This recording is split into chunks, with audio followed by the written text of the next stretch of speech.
113. On that last night before we went, from out the doors where I was bred, I dreamed a vision of the dead, which left my aftermorn content. Methought I dwelt within a hall, and maidens with me, distant hills from hidden summits fed with rills, a river sliding by the wall. The hall with harp and carol rang. They sang of what is wise and good and graceful. In the center stood a statue veiled, to which they sang, and which, though veiled, was known to me, the shape of him I loved and love forever.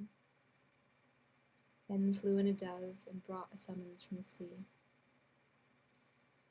And when they learnt that I must go, they wept and wailed, but led the way to where a little shallop lay, at anchor in the flood below. And on by many a level mead, and shadowing bluff that made the banks, we glided winding under ranks of iris and the golden reed.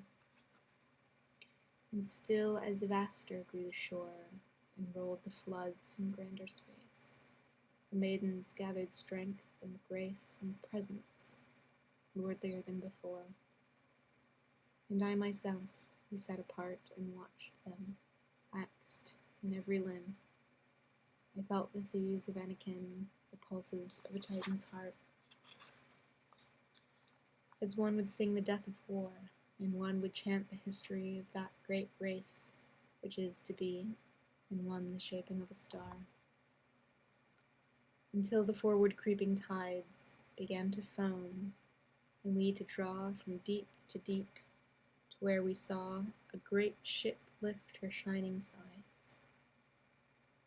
The man we loved was there on deck, but thrice as large as man he bent to greet us. Up the side I went, and fell in silence on his neck.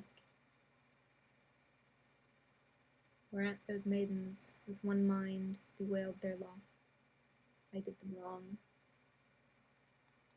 We served thee here, they said, so long, and wilt thou leave us now behind? So rapt I was, they could not win an answer from my lips, but he, replying, enter likewise ye, and go with us. They entered in.